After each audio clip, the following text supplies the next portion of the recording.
No programa de hoje, Valton Santos de Andrade. Se falar esse nome, ninguém sabe quem é. Agora, Jacaré, guitarrista, produtor musical, todos conhecem. Alegria, Jacaré. Obrigado, pastor. Bem-vindo aqui na nossa casa. Obrigado, eu que agradeço. Já era tempo, né? Mas vamos lá, por que Jacaré? Porque esse nome aqui é internacional, Valton. Valton é o nome do dono do Walmart, né? O Walton. Walton. Então, Jacaré, exatamente por causa desse nome difícil, a primeira banda que eu toquei, eu tinha, sei lá, 14, 15 anos. E aí, o cantor, na hora de apresentar todo mundo, olhou para mim assim e falou assim... Na guitarra, eu era muito magrinho, cabelo grande, eu parecia a Cuca. Lembra da Cuca, do Capão Amarelo? Aquela boca grande, cheia de dentes. Fez assim. parte da nossa infância, né? Exatamente. Aí o cara, Cuca na guitarra, eu fiquei pé da vida. Não, Jacaré. E ficou. Já são quase 40 anos de apelido. Que isso. Você tem ideia, o meu registro no ECAD é Jacaré Guitarra. Nasceu por acaso. Exatamente. Você tocou com alguns nomes bem conhecidos da música, inclusive internacional. Eu toquei, na minha passagem na Bahia, por lá eu toquei com Banda Mel, toquei com Luiz Caldas, mas... Tem uma cantora também que andou aqui pelo Espírito Santo. A Kaoma, que Deus o tenha. A Kaoma, conhecido como Lualva Brás, na verdade, eu fui produtor dela. Gravei 4 discos dela e um DVD e alguns shows aqui pelo Espírito Santo, eu fiz com ela. Agora, o que aconteceu que o Jacaré se envolveu agora, comprometido, agora não, né? Com as coisas de Deus, Jesus, na vida do guitarrista aí? Então, pastor, eu fiquei uma época fora da igreja e quando foi 96, eu estava numa praça, eu morava em Minas Gerais, tocava numa banda de baile lá muito famosa. Mas por que você falou fora da igreja? É porque eu saí, literalmente, saí. Você foi então nascido e criado na igreja? Sim. E depois saiu? Foi apresentado com 1 mês de nascido. Aí aos 14 para os 15 anos eu comecei a sair. É a idade perigosa, né? A idade que os hormônios atropelam os neurônios. E aí eu toquei até meus 18, 19, 20 anos no meio secular. O que aconteceu foi o seguinte, eu estava em Minas Gerais, eu morava em Minas, vim visitar meus pais aqui em Serra e estava acontecendo um louvor com a banda Altos Louvores, lembra? Lembro. E lá Deus tocou, veio um pastor, enfim, e eu voltei naquela época. Aí gravei, montei um grupo chamado Banda Corisivas, né? Gravamos 2 discos, rodamos Minas, o Sudeste inteiro com o grupo. E aí fui me envolvendo mais com a igreja. Eu trabalhei no grupo de louvor do pastor Arlindo Teodoro, depois fui o pastor Marinelson, teve o pastor Délio também na Serra. É uma história que, se for contar totalmente ao pé da letra, vai dar uns 3 programas desse aqui. Então, mas me fala um pouquinho sobre a diferença então desses ambientes. Você estava na igreja, aí foi tocar com alguns nomes famosos, produtor musical e volta para Jesus. Qual a diferença desses lugares, desses ambientes? Então, uma coisa é você estar totalmente lá fora, como um pastor uma vez me falou, e uma coisa é você estar com o pé lá e eu tocar. Quando me veio a questão de eu montar um estúdio e trabalhar com a produção musical, eu tive que deixar um pouco as coisas da igreja, não sair da igreja e trabalhar com a produção musical. No entanto, quando eu voltei agora a tocar, né, para alguns que falam no meio secular, você já volta mais consciente. Você fala, ó, estou tocando, não estou adorando, estou trabalhando. É um trabalho como qualquer um outro. Como era a vida do Jacaré naquele momento ali longe de Deus? Você sabia que você estava longe de Deus? Rapaz, eu não podia passar em frente de uma igreja. Eu procurava saber se tinha como passar por trás dela. Tinha o quê? Medo, vergonha? Tinha medo, vergonha. Quando via uma irmã do coque, então eu corria. Então, e aí você volta para Jesus?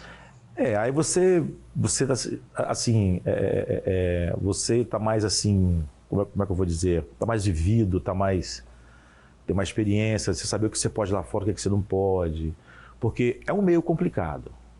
Por mais que seja uma profissão, como qualquer outra, mas é um meio assim, onde as coisas estão muito fáceis para você. E a música mexe muito com as nossas emoções, exatamente, né? Exatamente. E é uma, vamos chamar de é uma categoria que Deus escolheu. Sim. Para muita gente, ainda hoje, eu estou fora da igreja. Eu não posto nada da minha igreja.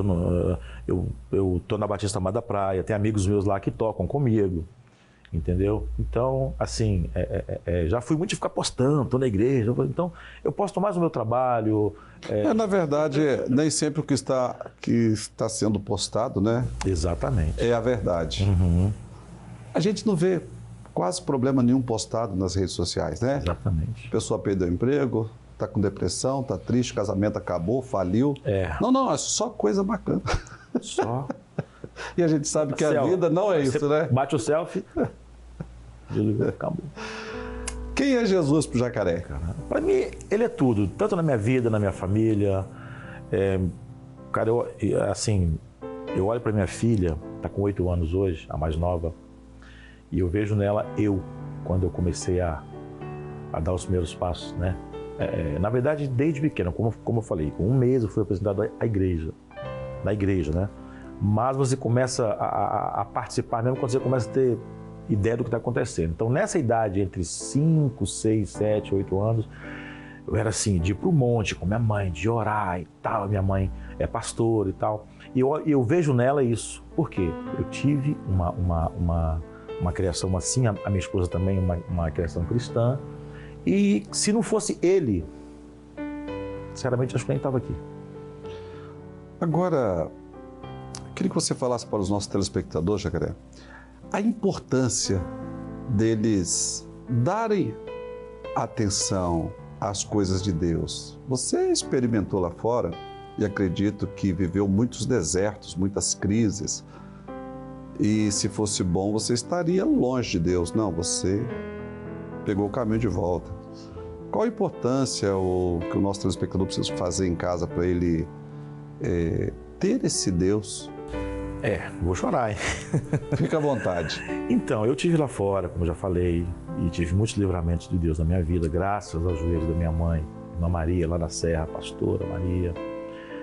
E a importância da gente ter esse contato de novo com Cristo é uma coisa assim, para quem esteve lá fora e viveu, né, o mundo, digamos assim, então quando você volta, você vê que realmente não tem como ficar sem ele. É dentro da família, é dentro do seu ministério, do seu trabalho. Então hoje eu não consigo. Então eu falo para você em casa aí, meu irmão, volta enquanto há tempo, porque o bicho está pegando. E está pegando com força mesmo. E como que ele pode, agora em casa? O que ele precisa fazer? Entra pro teu quarto, como a Bíblia diz, chama tua família, ou se está sozinho, e fala com Deus em particular. Fala assim, estou aqui de volta, eis-me aqui. Foi o que eu fiz, entendeu? Faço isso no meu estúdio todo dia quando eu chego. Quando eu abro o estúdio, que eu vou trabalhar, a primeira coisa que eu faço, dobro meu joelho e falo, Senhor, estou aqui, eis-me aqui, estou de volta. E ele sustenta a gente, né? Com certeza, pastor. E ouve a nossa oração, né? Com certeza, pastor. Valton Santos de Andrade. Esquece esse nome. Eu quero agradecer você ter atendido o nosso convite, mas olha, falei ontem à noite sobre isso. Quem te deu esse nome foi Deus. Sim. Né? Claro, o nome, vamos chamar de nome fantasia, Jacaré, guitarrista e produtor musical. Eu me sinto assim honrado de recebê-lo aqui. Nossa, que isso? Um privilégio muito grande, uma alegria. E sabe que cada experiência, Jacaré, que as pessoas trazem para nós, edifica a nossa fé, nos sustenta, nos alimenta. Aí a importância das pessoas irem para a igreja, porque cada culto é um culto. E somos alimentados, não é isso? Exatamente. Deus te abençoe, forte abraço. Obrigado mais uma vez pelo carinho, pelo convite. Pastor, obrigado. À sua disposição sempre. Amém, obrigado. Para você que está em casa hoje, esse bate-papo informal, essa figura de Deus, Jacaré, amém, que Deus tem usado aí para produzir muitas coisas bacanas, músicas, produções fantásticas, os contatos dele estão aí no vídeo. Mas olha, a maior experiência ou aquilo que nós podemos agregar e produzir na vida da gente, é uma nova história. Verdade. Você não está cansado de viver essa mesma história? Acaso ainda não vos percebeis? É uma pergunta de um profeta. Eis que estou fazendo coisas novas, caminhos novos, mas para isso você precisa querer Jesus. Ele vai impactar a sua vida e vai te dar uma história diferente para contar. Desafios, volta já.